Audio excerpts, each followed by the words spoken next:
Dünyada qlobalizm gəldi, milliyyətçilik bitdi dedilər. İran İslam inqilabında da milliyyətçiliyə yer yoxdur deyildi. Amma tam əksi baş verdi. Fars milliyyətçiliyi yüksəldi, onun qarşısında isə İranda türklük və türkçülük qarşısı alınmaz bir dalğa kimi yüksəlməyə başladı. İran sanki milliyyətçiliyi yüksəlişini öyrənmək üçün bir laboratoriya kimidir. Mən mövzuya bir neçə əsas sualdan başlamaq istəyirəm. Milliyyətçilik haqqında ədəbiyyatda müəyyən suallar var və bunlardan ən vacibi budur. Niyə bəzi etnik qruplar millətə çevrilə bilmir? Bəli, niyə yalnız bəzi xalqlar millət ola bilir? Dünya tarixində və bugün baxanda deyilir ki, dünyada 5000-ə yaxın dil var. Çoxsaylı etnik qruplar yaşayır, amma dövlət sayı cəmi bir neçəsidir. Deməli, çox az qrup millətə çevrilmə prosesinə girir ya da bu prosesi tamamlayır. Bəs niyə?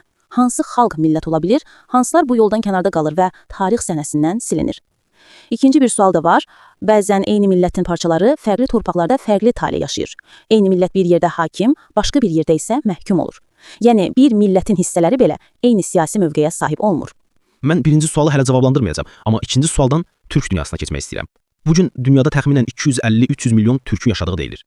Dəqiq rəqəm demək çətindir, amma bu aralıq ən real görülənəndir. Bu qədər çox türk xalqı içində hazırda 7 müstəqil türk dövləti mövcuddur.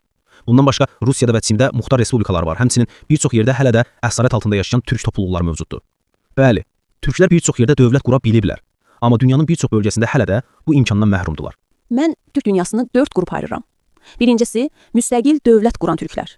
Hazırda 7 belə dövlət var. Onlardan 6-sı BMT tərəfindən tanınıb, biri Kipr, müəyyən problemlərlə üzləşib. İkincisi, dövlət olmayan, amma muxtar quruluşa malik türklər.